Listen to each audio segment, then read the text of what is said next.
Welcome to Positive Philter with your host, Philip Wilkerson, a podcast that focuses on friends, family, health, and career, with a little self-help along the way. Please join me in this journey for self-improvement, and I hope what I have to share will make you a better person, thus making the world a better place. I hope you enjoy the show. I hope you enjoy the show.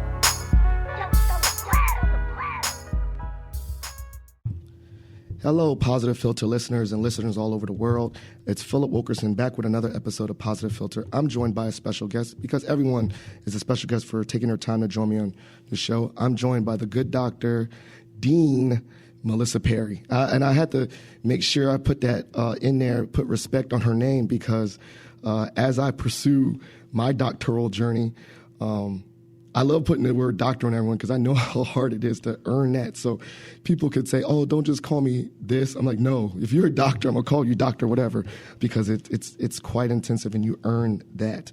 But before I get started, Dean Perry, please just give us a little overview of your journey of who you are and how we got to this space here at George Mason. Absolutely. Thanks so much for having me, Philip. It's a fantastic podcast. I've had a chance to listen to some of the episodes. I really enjoy it. Thank you so much. So I actually grew up in rural Vermont, in northern Vermont, and it was the kind of environment that was very economically isolated. And I got a sense pretty early on that if I was going to make my way out of this rural isolation, I was going to have to invest in education. Mm-hmm. And I really loved learning from a very young age, no question. At the same time, my family situation wasn't very good. My dad had left us at a very young age. I was 2 when he left. And then my mom was always trying to make ends meet and try to support us. So in many ways, as a kid, I was kind of left to fend for myself. But I knew on some level that I was going to have to make my way. In high school, it wasn't easy at all, and I was oftentimes in trouble. And without any kind of guidance, without any kind of support. But by the time I made it to college, I made it to the State University, the University of Vermont, and I made it there on a full free Pell ride. Wow. I was so grateful now, all these years later, reflecting on how fortunate I was to have that kind of financial support. Once I got to college, a lot of the misbehavior had already left me. And I was ready to really buckle down and focus on education. And from that point forward, I kept on advancing. As an undergrad, I was interested in psychology because growing up, there were a lot of problems in my community. There was alcoholism. There was definitely drug use. There was marijuana use, cocaine use.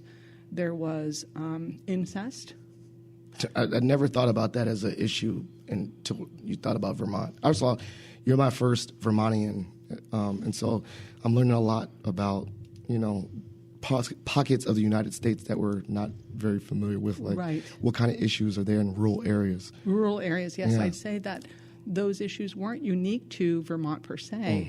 They're actually not that uncommon in very rural places where you have no economic opportunity. Yes. No way to advance yourself, no industry, and certainly no way to go out and experience the world. So all of us were not traveling. We didn't have the means, the economic means to, see the world.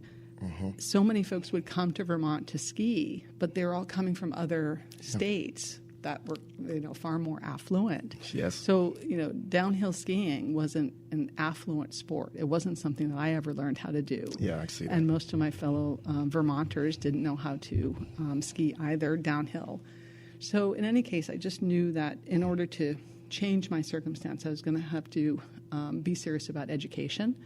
When I started at the University of Vermont with an interest in psychology, I met up with a great professor. I read his article in Psychology Today, and the title of the article was, "The Answer is Prevention." And he explained that the number of people in the U.S. who were experiencing some kind of mental disorder was far greater than the number of people that we were going to be able to train in any time to match the labor force demands for people that were suffering mental and emotional and psychological distress. So he really, really lit a fire for me as an undergraduate in psychology to think about prevention, and that's how I got into public health. Yeah, and that's interesting because now I'm seeing that that's the intersection, right? Like how cross-disciplinary academia could be, right? Before I shared that, communication, that's what I'm getting a PhD in, but how that intersects so much with public health and maybe even people being exposed to different disciplines. So now it makes sense how you were a psychology major, but you were exposed to this discipline or theme of prevention related to health or mental health through, that psychology, but it led to public health. So Johns Hopkins is no small institute. It's a big renowned one. So when you made that leap, how did you make a determination to apply to Johns Hopkins, and not only apply to Johns Hopkins generally, but for public health as all the institutions? Yeah, no, it's a great question, and that's an interesting story. So this professor, his name was George Albee, and as I say, in the 1970s, he was coming to this conclusion that we weren't going to be able to provide enough individual therapy to respond and treat all of the tens of thousands of people dealing with mental disorders.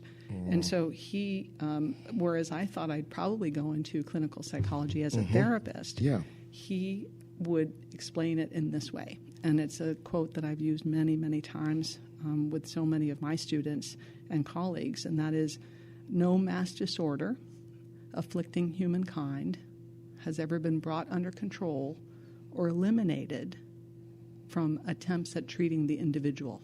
Yeah, okay, I see. So he explained that we can work one person at a time, one relationship at a time, and those relationships are critically important. At the same time, in essence, we weren't doing anything to prevent the next case of depression or the next case of suicidality. So at the time that I'd already gotten the education bug.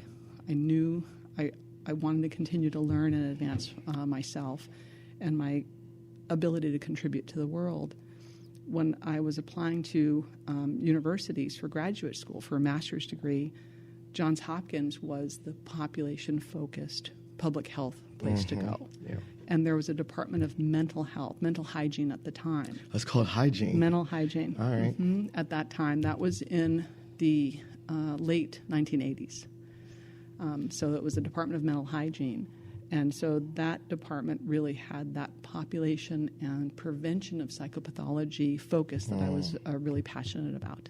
Yeah, so it's like what's the approach, right? Macro versus micro, right? Occurrence, we can even take this to education, right?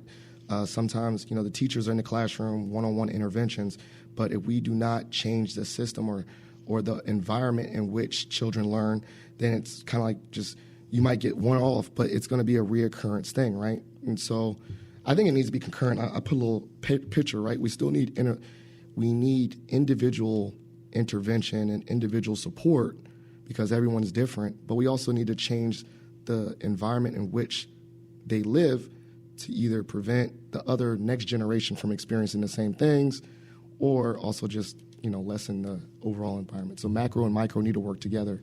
Kind of like what people study in social work, right? My wife was in a program where either you looked at the system of what's going on, and then we had the case managers, right? They wanted to be on the ground, but we need both, policymakers and that. So while you were studying, was it already at Johns Hopkins? I always forget the S. My wife told me to be correct. Did you already see the desire to get the doctor? Was that part of that program? Or, did you apply to both, or it was during your master's program that you said, I want to continue in this path of academia? Yeah, no, it's an important question, and I really want to share because it sounds as though these were easy transitions. The transition from rural Vermont even to Burlington, Vermont wasn't an easy transition. Yeah. I was so uninitiated, meaning underexposed to the world, whereas so many of my classmates on campus had already seen the world. Mm-hmm. So the joke was they would refer to rural Vermonters as woodchucks. It was a disparaging term. Ooh. It was to contrast almost the city versus the rural, the country folks. So that transition wasn't easy, but I adapted and I did well, and I was able to get a great degree and a great education. The same for going to Johns Hopkins. I drove from rural Vermont to Baltimore, sight unseen, with my Toyota Corolla packed up with my things, and I was going to move into the residence hall in Baltimore. Yeah. Had never seen it, had never traveled there. That was incredibly intimidating as well. I was from rural Vermont. I didn't even know what segregation was. Jeez. I didn't understand why was it that this neighborhood was all African American and this neighborhood was like a white island. Yes, yeah, Baltimore's real. I didn't get it. That was, again, in 1988. Yeah, that's real. So once I adapted to living in Baltimore and also making my way at Johns Hopkins and started to perform well, learn a lot, really apply myself, then it was somewhat natural that professors sought me out to apply for the doctoral program. Got you. People lifting you up and seeing potential. Maybe I want to go back to that, transition. Then was that at every step when people were pulling you up and saying maybe you should do this, were you like saying, no, not me? Or were you just going with it like, oh, if Dr. Abel says I can do it, then I'll just, all right, because I think that's sometimes happens with mentorship, where you put a lot of trust in people you think are, more knowledgeable, and you're like, all right, if they think I can do it, I'll do it, and it kind of helps eliminate a little bit of doubt. How is that when people were presenting these transitions to you? You're just like, I'll go with it because they trust me. Absolutely. Well, I'd say that their support was absolutely instrumental. I had a guidance counselor that really helped me out of a terrible time as a high school student. She believed in me at times that I didn't believe in myself. Her name was Jackie Roach. George Albee saw my potential. I didn't believe it at all. And I did have those professors at Hopkins that said, well, this student is actually making the grades. She's showing up. She's doing the work. We believe that she's doctoral program material. That doesn't mean that nagging sense of imposter syndrome ever left me, but it was their voices of support and reinforcement that gave me that sense of, okay, I'm going to try. I've got their support. I'm going to try. I'm going to try to do this. Now, I kind of wanted to, now that we were talking ahead of time, focusing on that leadership aspect, I think that's where I'd like to dive in for this episode. At what point did, as you were going through your academic journey, getting a master's, getting a PhD, obviously I seen on your LinkedIn you're being a professor. Where did it click that was like, okay, maybe I need to take a route in regards to leadership or higher ed, administration? Where did that kind of come into play? Yes. Well, after Hopkins, I was at a couple of different academic institutions as a faculty member, as a junior faculty. When I became a faculty member at the Harvard School of Public Health in Boston, at that point I started to get really deep in research. And it also meant building a research program, and it also meant acquiring a number of doctoral students that I was going to mentor. So those steps meant that I needed to start to show up further and further as I grew and as I matured. And it wasn't only about advancing my career or my credentials, but it was about investing in others. So it was after 13 years at the Harvard School of Public Health, I was recruited to become chair of the Department of Environmental and Occupational Health at George Washington University School of Public Health. That's the moment at which I understood now life became about investing in the success of others. Okay. And so that's leadership. I think that's what really happens, right? You have an individual pursuit. And I think most people, if they go about leadership in an appropriate way, they want to serve something bigger. And that's where, before you know it, you're, like you said, pulling other people up. Was that transition intimidating as well? And were there people that you reached out to, similar to all these other transitions, for guidance on that leadership part of like moving into this next phase of your career? Always. In fact, I think once I became a leader, it was more and more important to be as connected and as human and as transparent as possible, rather than as isolated. So I really was going to start to invest in the needs of the people that were around me. I came to recognize that for any leader, perhaps the most important asset that they have is their human capital. That is the talent that is around them that they are seeking to provide service to. The folks that you're leading, you're serving, you're a servant leader. And so understanding all of the capacity and all of the aspirations and goals and dreams and talents that were in my midst, that's when things became very electrifying, and I felt far less afraid or intimidated or insecure or isolated at that point, once I could start to really invest in the success of those around me. So, we were discussing earlier that the lifelong learning never stops. You shared that you're still learning. Do you feel like leaders, I think, is that a core principle? Like, if you're a leader, you always have to be learning something new. Because I feel like now you're a dean. For me, you're the pinnacle of a leadership and education. Like, it's a title that's top, right? Dean. But even you say, I still need to learn. So then I was like, okay, no matter how far I rise in a person or a status, I'm always have to learn something, right? I always got to go to class. What are your thoughts on that? Like that you think that all leaders have to always be learners forever? I think you said it perfectly. I'd say that being in academia is incredible privilege. Yes. I've certainly mentored folks. I've had thousands of students. I've mentored them into a variety of different career paths. And I've always said that academia was the most privileged because you had that higher calling of students. Yeah. And the paths that they're pursuing, and you're supporting and encouraging and mentoring and guiding that. That is, that for me, it never ceases to be electrifying. It's just very exhilarating to be part of that continuous learning process. So yes, it's really important to model that. Yeah. And so it was early on as a department chair, I realized that I'd never been formally trained in any management or leadership theories, models, frameworks. So I started to take classes, which has ultimately led to me being 2/3 of the way there in my Master of Business Administration degree here at George Mason. So I started at GW and I transferred here to Mason. Each of these classes really allow me to be a better leader. So I'm constantly learning, but I'm also very understanding of what our student experiences are. Yeah, that too. Yeah. And also, if I'm talking with my faculty about their professorial demands and frustrations, I can relate because I'm in the classroom as well. Yeah, I think that's interesting. It's funny. I think about lifelong learning. I have now so many models. I'm like, dang, I think I'm always going to be in a classroom of some sort because I like to learn. My dad, he retired from the Army. He took non-degree classes here at Mason.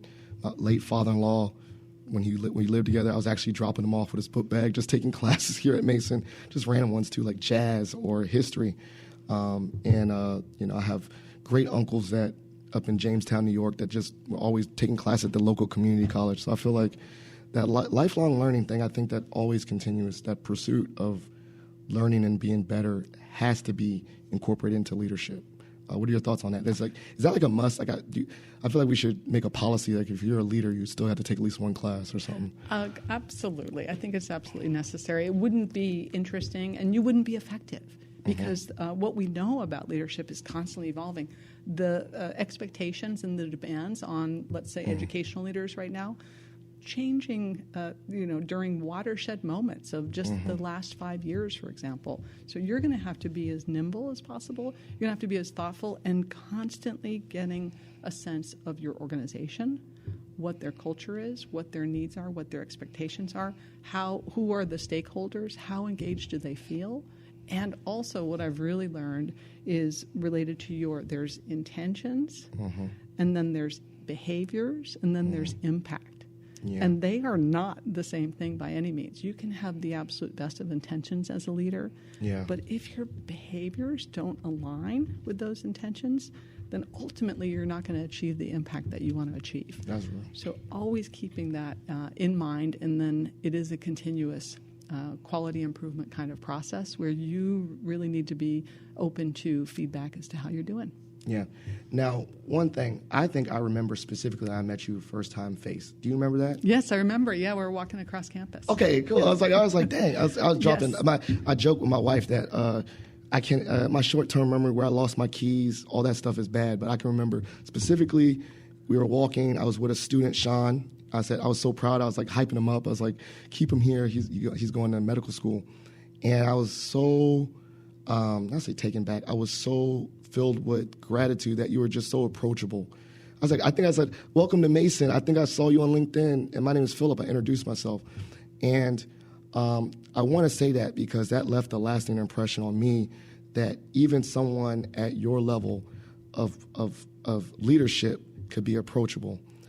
So I wrote an article the other day about masking. How, as you elevate, your schedule is crazy, the demands are crazy, how do you still are able to be a woman of the people, but also understand that you might have to walk differently on campus, right? You might have to, I say put on a mask, but we all put on professional masks. So how do you navigate those identities of you are, a leader, but you're also going to stay true to who you are and just be nice and approachable? Wow, no, that's a wonderful memory, and I remember us meeting for sure, and I'm so thrilled that it's led to this connection. It's a big question. I mentioned that once I started to become a department chair, I sort of came out of isolation because I started to invest in others. And I learned this critical concept of authenticity, that if I really was going to be able to make a positive difference in the world, if I was going to be able to make a positive impact on people's lives, I had to be as true to who I was as I possibly could and as comfortable in that space. And so the more that I've met, the more people I've met, the more experiences I've had, the more comfortable I've become feeling just connected with others and as human as possible. Right. And that includes, to be authentic and to be human, it also includes vulnerability. So I can let go of those expectations of perfectionism. I love this quote that perfectionism is the ultimate form of self-abuse. Yeah. So I can let go of those very rigid narratives about how perfect I need it to be, how much of a role model I must be continuously projecting, or how perhaps detached or distant or objective or removed from those around me I should be in order to stand up as a leader. I feel as though it's the absolute opposite, that you have to be accessible, you have to be real, you have to be true to yourself, and you have to be authentic. Yeah, but this is my gentle, retort though, is though. But then at the same time, a leader is viewed as someone of higher standards, like a team captain, right? Like you can make mistakes, but then you're the first one at practice, right? And I think about that with leadership, right? Or like you make mistakes, you're the first person to be accountable. Or even as a leader, you probably, the margin of your error is greater. I think maybe even it's greater. Maybe it's just greater in perception, like people see it more exposure. So how do you balance that standard of excellence while still being authentic and not fake or perfect? That's where I'm trying to get at, because I think that's something I'm struggling with too, right? Like you want to do well, you want to be exceptional. You also don't want to be fake and say, hi, my name is Philip Woke, and put on this fake voice and act. But at the same time, I understand that I need to have, if I want to be a leader and people are following me, I need to be I need to be prompt, I need to be on time. I need to be, I need to have some level of professionalism and people look at me. So how do you balance being yourself, but also holding yourself to higher standards than others? Super insightful. I'd say as you were talking, I was thinking about the difference between the internalities and the externalities. What I mean by that is, yes, there is the preoccupation with the optics, with what will others think. I would reframe that and put it back on, well, what would I think? Meaning, what are my expectations for showing up, for doing the work, for doing due diligence, for being fair, for being equitable? What are my expectations? And if I'm being true to those expectations, what I have observed is then others understand that. They see you as a authentic, legitimate person, serious person. And that I think can culminate in what people are looking for in a leader. Okay. So I don't feel as though I have to put on a facade or I have to project a certain way of being that's not consistent with who I am internally. Gotcha. Is this okay? I think I'm still. Yeah, I guess I'm just still processing it, because I think I've been in environments, where I had to, they said I didn't speak with the correct vernacular, professionalism, right? And then I switched it up, and it wasn't true to who I talk and connect with people, public speaking wise. And then when I talked like myself, it was more, it connected with students. And so I learned about different audiences, right, and how do you project and different things. And so I think I think that's always going to be this internalized battle between being true to yourself, but also understanding the optics of identities in certain spaces or perceived a certain way, right?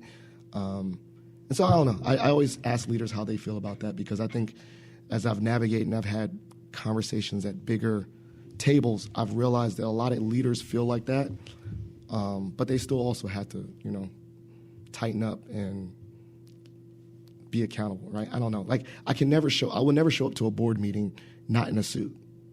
That's the standard, even if that's not my comfortable. I don't like wearing suits like that, right?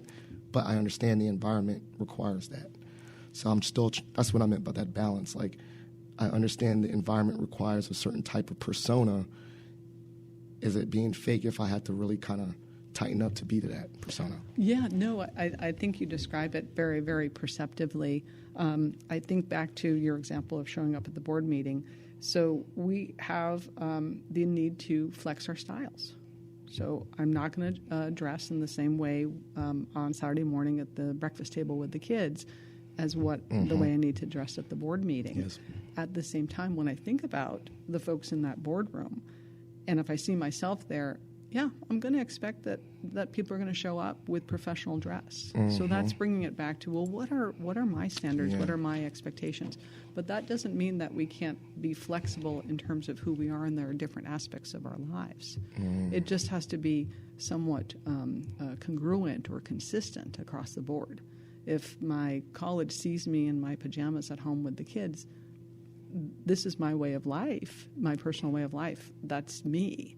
And I'm not going to feel embarrassed about that. Right. So I think that integration, rather than feeling contorted or pressured to become someone that I'm not. Gotcha. I love that. And I think that's where I had all these topics about social work and all that when I sent you these questions ahead of time, but I was just so, as I said, it just sparked my mind about your authenticity and your kindness and the things that's something where I'm like, what kind of leader would I like? Like, how would I respond? And I've always thinking about that. Like, I've always responded to a supervisor that looked at my strengths. I've always responded to a supervisor that allowed me to ask questions. So now I'm going to reframe that, because I like how you said that. Like, if I respond well to that, then therefore I need to, on the inverse, do that, project that in my leadership style. Like, make sure that when I'm on campus, I say hi to everybody. Yeah. Make sure that I allow space for mistakes, but guidance. So it's like, I'm going to use that question, like, what would I respond well to, and try to do that, paying it forward. Excellent. Could I just mention this, Philip? No, 100%, please. I've heard this example many times, and that is the ability to dive deep into negative self-talk and to really call it out when it happens. We all have it, and we all have it in various degrees, and we all have it in different aspects of what we're doing. And really a way to neutralize that negative self-talk is to stop and say, well, if I were to reach out to my friend Philip, what would he tell me? Would he be giving me all of this negativity and all of this judgment and all of this criticism? Absolutely not. So as soon as you pitch it back on, well, what are my expectations and internal standards for myself, you start to recognize that, I think people are going to see how authentic and true and real that is. Okay, so now I will bring it back to your job as the dean. So let's go back to now I think about your public health background. How can you, in your role, envision well-being or the things that we're talking about, authentic leadership? How do we address that at the macro level within colleges? And you can say particularly your college in public health or just the higher ed in general. We're talking about the individual relationships, like my individual relationship with a supervisor or supervisee, right? And you're saying that if we want to make sure we fix a culture and allow authenticity at the individual scale. We're talking about the individual ways, right? So now let's go back to that. I got the little diagram. How can we address those kind of things, the authenticity and leadership at a macro view, similar to your mentor? How do we address that in a system approach instead of just individual relationships of helping people? Excellent. Oh, I love it. I love it. I love that meta question. Mm-hmm. It brings me to the College of Public Health. I couldn't be more excited about it. It's the first and only College of Public Health in the Commonwealth of Virginia. Okay. I've been really fortunate to be given this opportunity, this privilege to be the inaugural dean of the first College of Public Health in the Commonwealth. And what it embodies is so consistent with a population health approach. At the same time, we have community nurses, we have a school of nursing who are providing care to people every single day and our students are learning to provide care and to make sure that it's care that everyone can access. So talk about health equity. Talk about ensuring that the most marginalized people, the most overlooked people are seen and getting the best care possible. That's very much a population-based approach with an emphasis and understanding of how individualized support, whether it be nursing care provided by health practitioners, whether it be social work and counseling and social work services and psychological support. And we have epidemiologists that are studying. I wanted to mention this to you. I thought you'd find it really interesting. Back in the early 90s, when I was studying mental disorders in populations, I discovered that what are the methods that we have to determine how many people are in society right now in the United States that have not had any care for their depression, for their substance abuse, for their anxiety. How do you determine that? You can't only look at the people coming into mental health facilities or hospitals. Because that's the people getting service. Exactly. So for every one person getting service, there are likely at least 5 others that aren't making it in. So we have epidemiologists that are thinking about the distribution of diseases within an entire population. Right. We also have health service experts and health managers that want to make sure that our health systems are, again, accessible, high quality, make sense, easy to navigate, and also are reducing the burden of disease. We say, we're preventing morbidity, diseases, and we're also preventing mortality, deaths. Yeah, and I was thought about. I love that macro approach because I think, like you said, we're talking about how do we address systems. Therefore, that's a preventive thing, right? Like acknowledging, like, if people getting lung cancer, well, maybe it's not just individuals, maybe it's policy on cigarettes or something. I don't know. Like it's a macro issue. And, but at the same time, I think was it if you're a doctor, you're always going to be in business. Like people always going to get sick. So do you feel? And this is not another probably medical question, meta question. Do you feel like it's always just going to be an unending, a never-ending battle that the School of Public Health will always have to address? Like there's never. You're going to always have to do work. And does that seem exciting, sad, depressing? I'm glad you raised it. I'm glad you raised it, and I was really hoping we'd get into this. So I wanted to give you a little bit of history in terms of where we are when it comes to the importance of prevention versus treatment. Yes. Again, in the early 90s, there was a turning point where the national conversation was about managed care. And it was at that time that an insurance dominating model started to emerge. Public health advocates were hard at work explaining we can't allow health care to be left to the dynamics of the market. Yeah. Health care needs to be a human right. It shouldn't be a commodity or a product.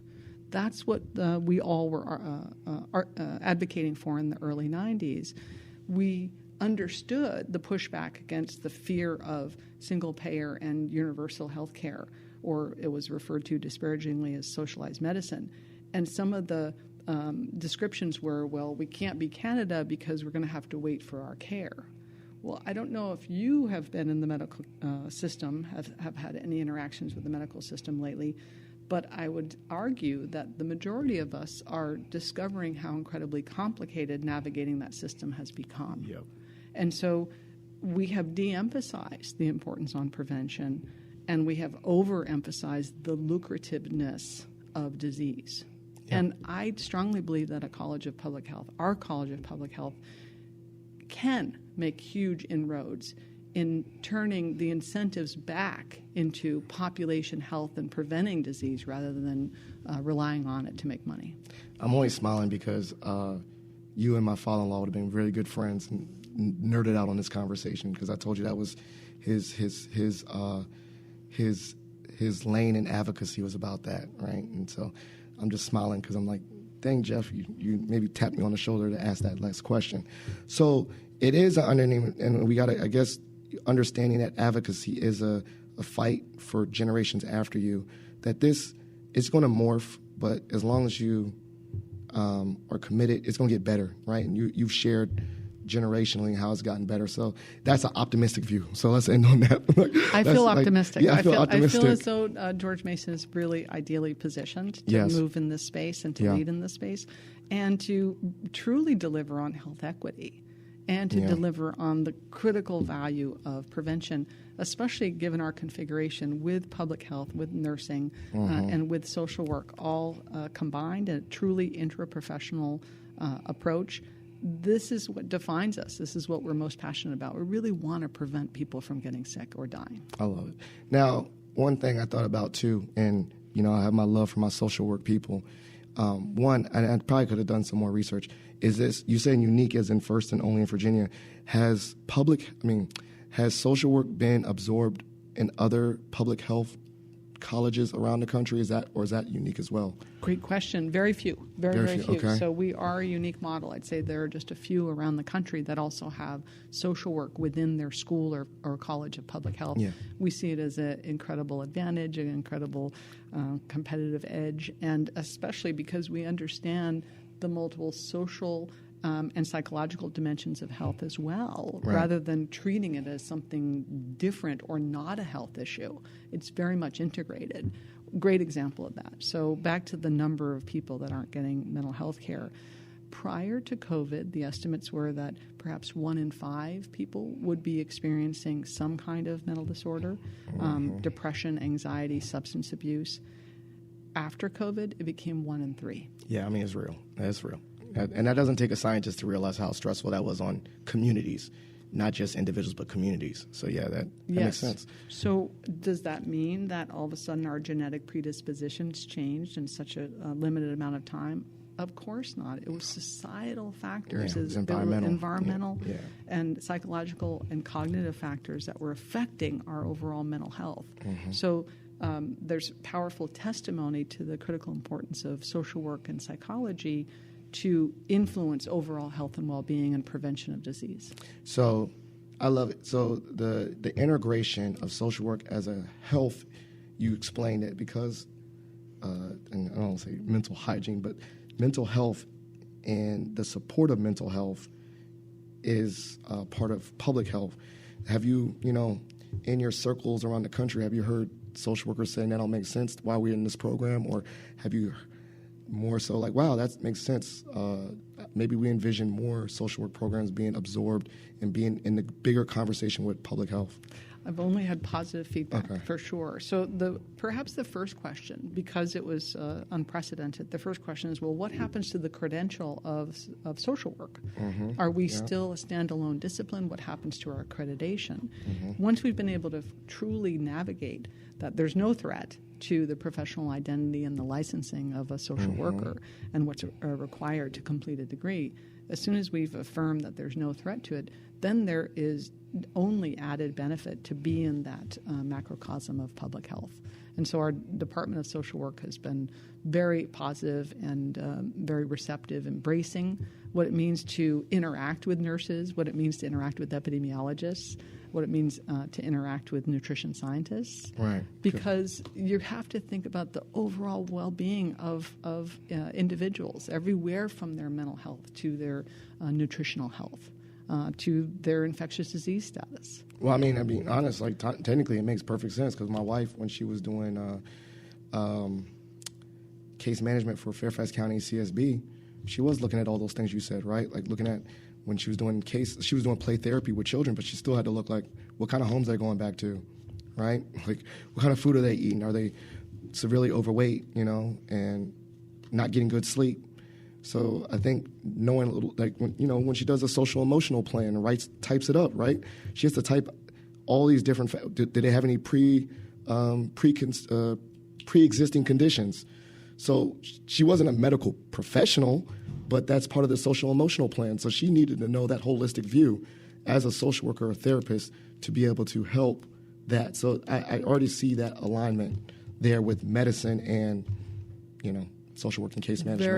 Very much so. And back to the time where I really came to understand the prevention approach to mental disorders, along with George Albee, we were writing a variety of papers, and I wrote a paper. It was in the early 90s. I think it was in 94, 95. And the paper was the relationship between social class and mental disorder. Yeah.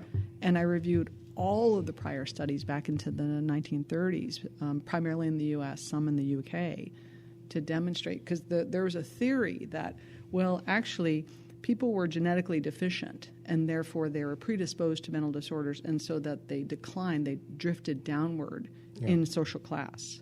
That was one competing theory, versus social causation, which is when you're impoverished, you're incredibly stressed, and you don't have access to all the resources that you need to be well. And so I was able to really unpack all of the data, analyzing these two theories, and demonstrate that the preponderance of data supported the social causation model. I'm going to write that down, because I was thinking like nurture versus nature, but at the same time, now I'm thinking there's no verse. It's both, right? Like, I could be predisposed to certain things by my brain chemistry, right?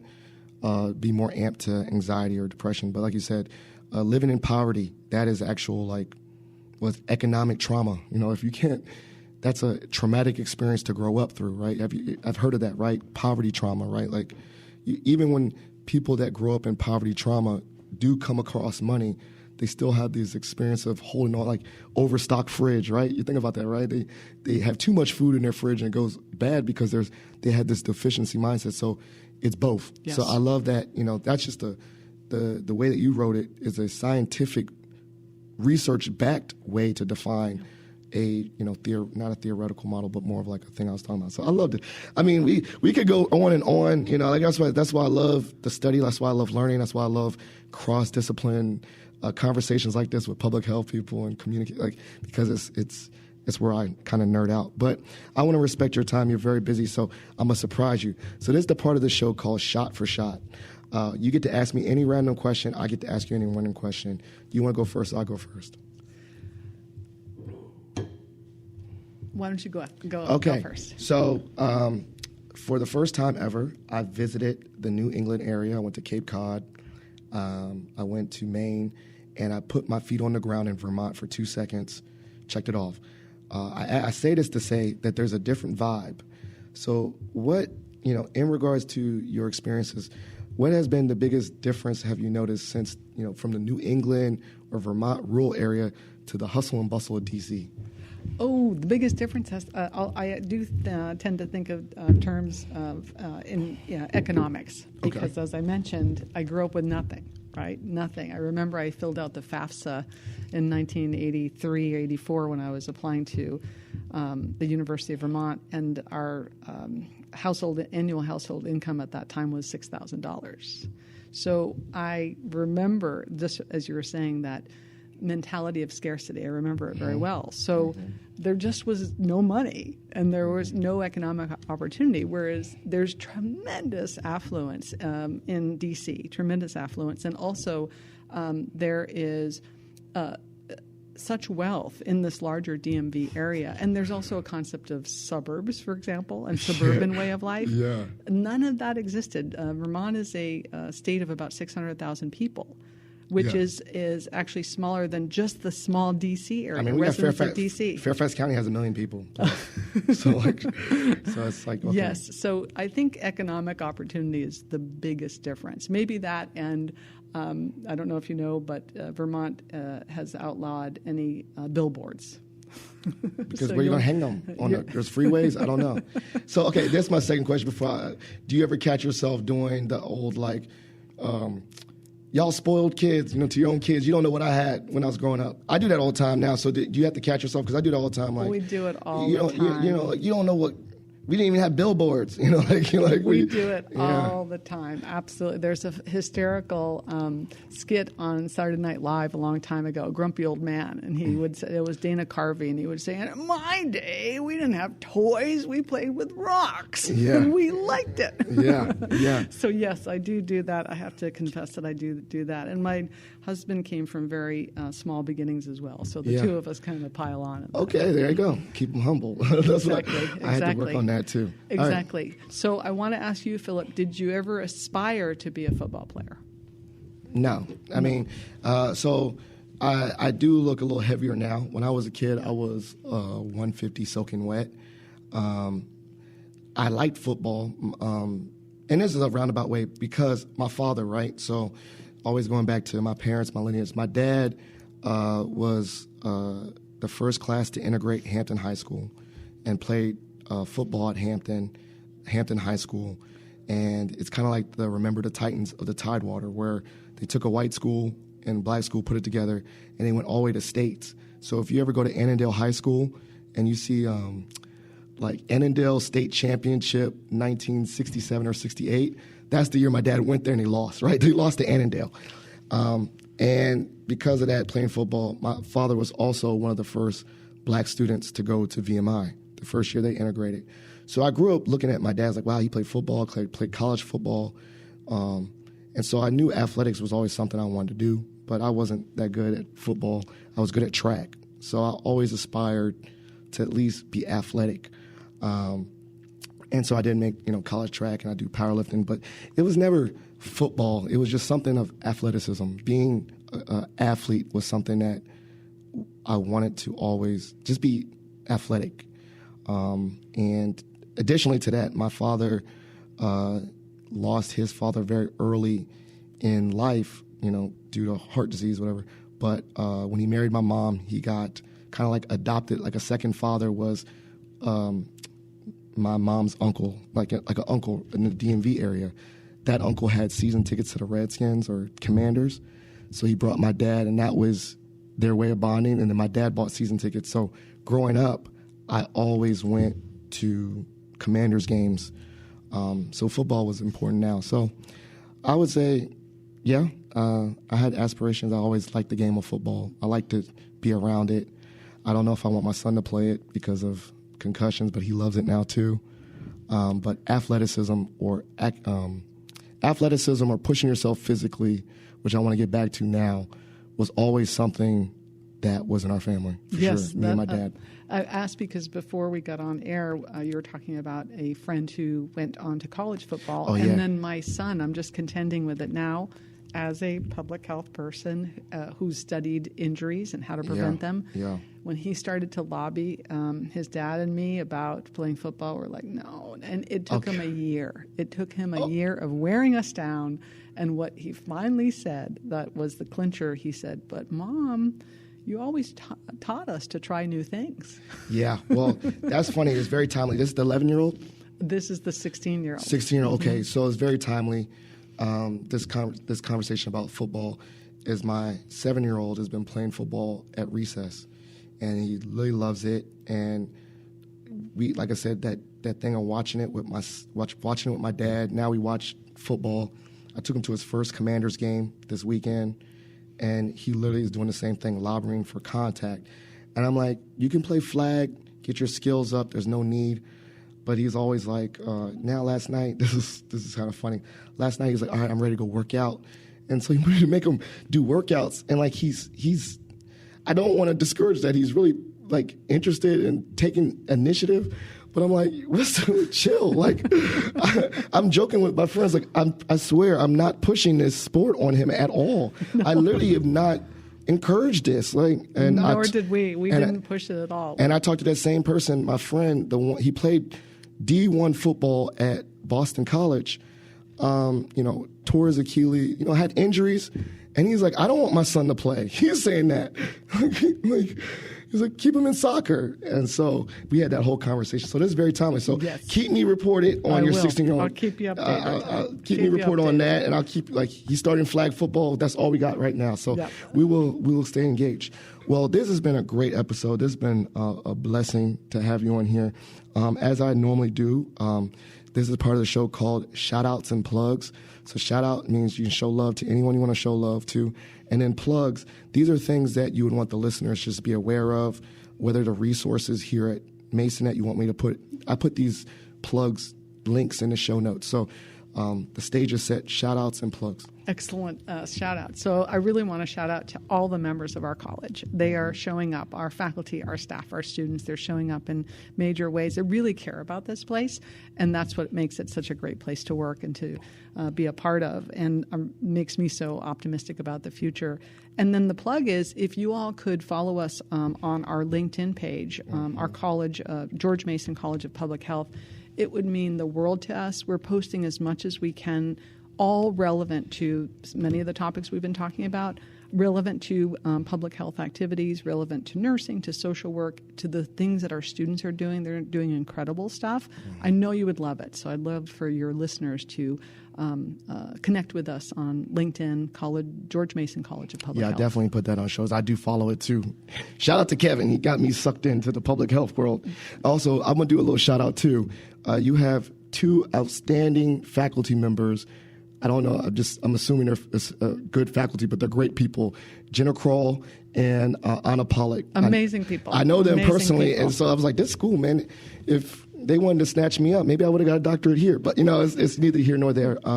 But great program, You'll always great people. be part of us, Philip. You're always got a place here that we'll always welcome. I don't know. I still have to define my concentration. I might be health communications. You never know. You know what I'm saying? So mental health, well-being, that intersects. But well, thank you so much. I really appreciate your time. And if Positive Filter listeners, if you have any questions for the podcast, please follow us on all our platforms. If you could give us a like or subscribe or review, it's really greatly appreciated. Share this episode with family and friends. As I said, on every single episode, every episode is dedicated to the memory of my father-in-law, Jeff Kirsch. So in the show notes is also the Jeff Kirsch Anti-Hunger Fund to celebrate the life and legacy of Jeff Kirsch. So please consider donating to that, and we're out. Thank you for listening to Positive Filter, a podcast that focuses on family, friends, career, with a little self-help along the way. If you enjoyed this podcast, please share it with your family and friends, and like the Facebook page, Spreading Positivity of Movement. Thanks for listening.